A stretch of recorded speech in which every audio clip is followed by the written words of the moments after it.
35 വർഷം അല്ലെന്നാ എനിക്ക് തോന്നുന്നത്. 1962 തുടങ്ങിയതാ.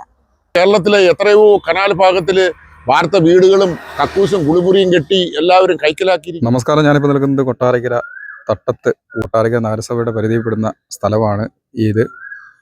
ഇവിടെ ഇപ്പോൾ ഈ അടുത്ത ദിവസമായിട്ട് വളരെയേറെ ചർച്ചാ വിഷയമായിക്കൊണ്ടിരിക്കുന്ന ഒരു കടയാണിത്. ഒരു ചായക്കടയാണ്.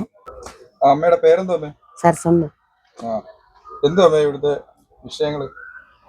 വിഷയം എന്തുവാ? കട 2 പ്രാവശ്യം നോട്ടീസ് കൊണ്ട് തന്നു. 7 ദിവസം മുറ്റേ പൊളിച്ച് മാറ്റണം. ഇപ്പൊ ഏകദേശം എത്ര വർഷമായി കടയൊക്കെ തുടങ്ങിയിട്ട്? 35 വർഷം അല്ലെന്നാ എനിക്ക് തോന്നുന്നത്. 1962 തുടങ്ങിയതാ. ആ സമയത്താണോ അമ്മ ഇവിടെ വിവാഹം കഴിച്ചോണ്ട് വരുന്നത്? ആ സമയമാണോ? ഇല്ല, അതിന് മുന്നേ. 1907 അതിന് മുമ്പേ കൊണ്ടുവന്നില്ല. ഇദ്ദേഹം തുടങ്ങിയിട്ട് ഞാൻ തുടങ്ങി. പിന്നെ മരിച്ചതിന് ശേഷം 2008 ഇവിടെ മരിക്കുന്നത്. അത് കഴിഞ്ഞ് പിന്നെ ഞാനാ തുടങ്ങി. 10-25 വർഷമായി ഞാൻ തുടങ്ങിയിട്ട്. ഇപ്പൊ എന്താണ് ഇവിടെ ഇപ്പം ആർക്കാണ് വിഷയം? എന്താണ് വിഷയം? വിഷയം ഇനി എന്തുവാന്ന് എനിക്കറിയത്തില്ലല്ലോ. നോട്ടീസ് കൊണ്ടുവന്നു. നോട്ടീസ് കൊണ്ടുവന്നത് KP-കാരാണ് കൊണ്ടുവന്നേ? ആയത് ഞാൻ മാത്രമേ ഉള്ളൂ, വേറെ ആരുമില്ല. അങ്ങനെ ആകുമ്പോ ഒരാൾക്ക് വേണ്ടി മാത്രം ആവുമ്പോഴേ പ്രശ്നമല്ലേ. എന്നെ അങ്ങോട്ടും മാറ്റിയിട്ട് ആർക്കായാലും അങ്ങോട്ടും ഇങ്ങോട്ടും എന്തെങ്കിലുമൊക്കെ ചെയ്യായിരുന്നു. ഇതല്ല സംഭവം. അതായിരിക്കാം എന്ന് ഞാൻ കരുതുക. ഇപ്പൊ ഈ ഒരു കട മാത്രമേ മാറണമെന്ന് പറയുന്നുള്ളൂ? ഇല്ല, എനിക്ക് വേണ്ടിയാ ഉള്ളു സപ്പോർട്ട് ചെയ്യുന്നത്. ഈ മാതിരിയുള്ള വേൽക്കര കാണിക്കുന്നതും എല്ലാം എനിക്ക് മാത്രമേ ഉള്ളൂ, വേറെ ആർക്കും ഇല്ല. ഓപ്പോസിറ്റ് സൈഡിൽ ഒരു കടയുണ്ടല്ലോ, അതൊക്കെ മാറണമെന്ന് നോട്ടീസ് വല്ലതും വന്നിട്ടുണ്ടോ? അവർക്കും കൊടുത്തിട്ടുണ്ട് നോട്ടീസ്. ഇപ്പൊ വരുന്നതല്ല എനിക്ക് മാത്രമേ വരുന്നോട് ഇങ്ങനെ വന്ന് എടുക്കുന്നത്. ആർക്കും ശല്യമില്ലാതെ ഇരിക്കുന്ന ഒരു കടയാണല്ലോ. എല്ലാവർക്കും നാട്ടുകാർക്കൊക്കെ രാവിലെ ഒന്ന് ചായ കുടിക്കാനൊക്കെ ഉള്ള സൗകര്യം ഒക്കെ ഉള്ള ഒരു കടയാണ്. ഇന്നലെ എന്റെ ചേട്ടത്തിന്റെ മോൻ മരിച്ചു, അങ്ങനെ പോയത്. ഇപ്പൊ എന്തൊക്കെയാണ് ഇവിടെ കച്ചവടം ഉള്ളത്? ചായയും കേക്കും ഉള്ളു. ചായയും കേക്കും മാത്രമേ ഉള്ളൂ? നഗരസഭയെന്നൊക്കെ വന്നിട്ട് എന്ത് പറഞ്ഞു? ഇവിടെ ഇരുന്നോളാൻ പറഞ്ഞു. കുഴപ്പമൊന്നുമില്ല, വേണ്ട സഹായം ചെയ്യാന്ന് പറഞ്ഞു. MLA പറഞ്ഞു. MLA ഒക്കെ വന്നായിരുന്നില്ലേ? പിന്നെ വരാത്തത് നമ്മുടെ MP ഉള്ളു. MP-യുടെ സഹായം ഉണ്ടെന്ന് പറഞ്ഞേക്കാൻ പറഞ്ഞു. ഇവിടെ ഇരുന്ന് ഒരു കുഴപ്പമില്ലെന്ന് പറഞ്ഞു. ഇവിടുത്തെ വിഷയം എന്ന് പറയുന്നത് ഞാൻ 28 വർഷമായി, 31 വർഷമായി ഇവിടെ വന്നിട്ട്. 28 വർഷം കൊണ്ട് ഈ കടയിൽ വന്ന് ചായ കുടിക്കുകയൊക്കെ ചെയ്യുന്നതാണ്. പാവപ്പെട്ടവർ ഇവിടെ വന്നൊരു ചായ കുടിക്കുകയൊക്കെ ഒരു 10 ചായ ഒഴിച്ച് രാവിലെ വരും. ഒരു 10-11 മണിയാകുമ്പോൾ അടയ്ക്കും. വൈകിട്ട് ഒരു 4 മണിയാകുമ്പോൾ വന്ന് തുറന്ന് എല്ലാവരുമായിട്ടും വന്ന് സംസാരിച്ച് സന്തോഷമായിട്ട് പോവുകയൊക്കെ ചെയ്ത് 10 ചായ ഒഴിച്ച് ഒരു ഉപജീവന മാർഗം നടത്തുന്ന ഒരു ചേച്ചിയാ. ഇവിടെ ഒരു തെങ്ങുണ്ടായിരുന്നു, ആ തെങ്ങ് മുറിച്ച് മാറ്റി. ഇതിന്റെ മുകളിൽ വീഴുമെന്ന് പറഞ്ഞപ്പോഴും തന്നെ ഇവിടെ ഒരു തെങ്ങ് അവർ തന്നെ മുറിച്ച് മാറ്റി. അങ്ങനെ വേണ്ടുന്ന സപ്പോർട്ടുകളെല്ലാം ഇവിടെ എല്ലാവരും ചെയ്യുന്നതാണ്. പക്ഷെ ആ ഒരു സന്ദർഭത്തിൽ രാഷ്ട്രീയ വൈരാഗ്യം ഇതിനകത്ത് ചെയ്യുന്നത് ശരിയല്ല. വൈരാഗ്യമാണോ? അതെ, ഇത് ഒരു രാഷ്ട്രീയ മുതലെടുപ്പ് തന്നെ.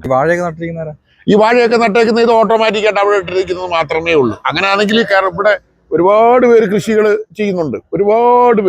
ചെയ്യുന്നുണ്ട്. അങ്ങനെയാണെങ്കിൽ ഇവിടെ എല്ലാവരും മാറ്റേണ്ടതായ. അങ്ങനെയാണെങ്കിൽ ഇവിടെ എല്ലാം മാറ്റേണ്ടതല്ലേ. ഇന്ന് കേരളത്തിൽ എത്രയോ പേര് SK-യുടെ ആ ഭാഗം, മറ്റുള്ള ഈ കൊട്ടാരക്കര താലൂക്കിൽ തന്നെ എത്രയോ പേര് കനാല് ഭാഗത്ത് കൃഷി ചെയ്ത് വീടും വെച്ച് സന്തോഷമായിട്ട് താമസിക്കുന്നു. ഈ പാവപ്പെട്ട സ്ത്രീയും ഈ പറയുന്ന അപ്പുറത്ത് ആ ഒരു പാവപ്പെട്ട ഒരു 4 ചായ ഒഴിച്ച് സന്തോഷമായിട്ട് ഒരു ഇതിനു വേണ്ടി താമസിക്കുന്ന അവരെ മാറ്റുമെന്ന് പറയുന്നത് ഇത് രാഷ്ട്രീയ വൈരാഗ്യം. കൈയടക്കി വെച്ചിരിക്കുന്നു, മതിൽ കിട്ടിയിരിക്കുന്നു. എത്രയോ പേര് ചേന, കാച്ചിൽ, ചേമ്പ്, റോഡുകളിൽ സൈഡുകളിൽ ചേന, ചേമ്പ്, കാച്ചിൽ, എമ്പോറഞ്ചീനി മൊത്തം കൃഷി ചെയ്ത് എല്ലാവരും എടുക്കുന്നു. ഇതൊന്നുമേ ഇല്ല. നാളെ പാൻ പറഞ്ഞാൽ ഇയാണ്ട് ഒരു കട തന്നെ കണ്ടോ, ഇത് തന്നെ കണ്ടോ, ഒരു ഷീറ്റ് പോലും ഇട്ട് ഇതൊന്നും മേക്കപ്പ് ചെയ്യാൻ പോലും അവരുടെ ഇല്ല. IRDP അവരുടെ ഭർത്താവ് ഇത് ഒപ്പിച്ചു കൊടുത്തതാണ്. അവർക്ക് അന്നെങ്കിൽ നടുവിന് ബെൽറ്റ് ഇട്ടേക്കുകയാണ്. നടുവിന് ബെൽറ്റ് ഇട്ടുകൊണ്ട് ഇവിടെ ഇരുന്ന് കഴിഞ്ഞാൽ നടക്കും.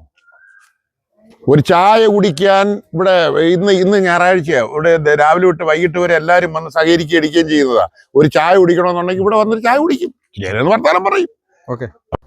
കൊട്ടാരക്കര മുനിസിപ്പാലിറ്റിയിൽ തൃക്കണ്ണമംഗൽ തട്ടം ഭാഗത്ത് കഴിഞ്ഞ 1990 മുതൽ ഈ അമ്മച്ചിയുടെ ഭർത്താവ് ഇവിടെ കച്ചവടം ചെയ്തു വരികയാണ്. കനാൽ ഇവിടെ തുടങ്ങുമ്പം മുതലേ ഇവിടെ ചെറിയ ചായ കച്ചവടമുണ്ട്. അത്ര വികസിതമായ പ്രദേശമൊന്നുമല്ല ഈ തട്ടം എന്ന് പറയുന്ന പ്രദേശം. ഇവിടുത്തെ സാധാരണക്കാരനും കൂലിവേലക്കാരും ഒക്കെ ഇവിടെ വന്ന് ചായ കുടിക്കുക, കുടിച്ചിട്ട് പോവുക. രാവിലെയും വൈകുന്നേരത്തും മാത്രമാണ് ചെയ്യുന്നത്. അദ്ദേഹത്തിൻ്റെ ഈ അമ്മയുടെ ഭർത്താവ് അസുഖം വന്ന് മരിച്ചു പോയതാണ്. തുച്ഛമായി വേറെ സാമ്പത്തിക മാർഗ്ഗമൊന്നുമില്ല. തുടർന്ന് അദ്ദേഹം മരിച്ചുപോയതിന് ശേഷം ഈ അമ്മ തന്നെ ഇവിടെ ചെറിയ ചായ കച്ചവടം ചെയ്തു വരികയാണ്. അപ്പോഴാണ് അങ്ങനെ 10-25 എത്ര വർഷമാണ്, 10-30 വർഷമായില്ലേ, 10-30 വർഷത്തോളം ഇങ്ങനെ ചായ കച്ചവടം ചെയ്തു വരുമ്പോഴാണ് കട ഇവിടെ നിന്ന് എടുത്ത് മാറ്റണം എന്നുള്ളതിനെ കുറിച്ച് KIPയിലെ ഡെപ്യൂട്ടി CIക്ക് പരാതി കൊടുക്കുകയും ഈ ഐസുകുട്ടി എഞ്ചിനീയർ നോട്ടീസ് കൊടുക്കുകയും ചെയ്തു. അടിയന്തരമായിട്ട് കട എടുത്ത് മാറ്റണമെന്നുള്ളതാണ്. ഈ കടയുടെ പരിസര പ്രദേശങ്ങളിൽ ഇവിടെ ധാരാളം സ്ഥലങ്ങൾ ഇങ്ങനെ വെറുതെ കിടപ്പുണ്ട്. ഈ സ്ഥലങ്ങളെല്ലാം ഇവിടുത്തെ ആളുകൾ, ഗ്രാമപ്രദേശത്തെ ആളുകൾ കൃഷി ചെയ്തും ചെറിയ കുടിൽ വെച്ചും ഇങ്ങനെ താമസിച്ചു വരികയാണ്. പ്രത്യേകിച്ച് ഈ സാഹചര്യത്തിൽ, ഇപ്പോഴത്തെ സാഹചര്യത്തിൽ ഈ കടയും ഈ അടുത്ത കൃഷികളും എടുത്ത് മാറ്റേണ്ട ഡിപ്പാർട്ട്മെൻറ്റുമായി ഇറിഗേഷൻ ഡിപ്പാർട്ട്മെൻറ്റിന് യാതൊന്നും ചെയ്യാൻ ഇല്ല എന്നുള്ളതാണ് പ്രധാന കാര്യം. ഈ അമ്മച്ചി സരസമ്മച്ചി ഏകദേശം 70 വയസ്സോളം ഉള്ള ഒരു വയോധികയാണ്. 35 വർഷക്കാലം ഇവിടെ കട നടത്തിക്കൊണ്ടിരിക്കുകയാണ്. അവരെ ഭർത്താവും കട നടത്തിയും വീട് തുറപ്പും ഒക്കെ ആയിരുന്നു. അങ്ങനെ അധ്വാനിക്കുന്ന ഒരു വിഭാഗമാണ്. അതിനാൽ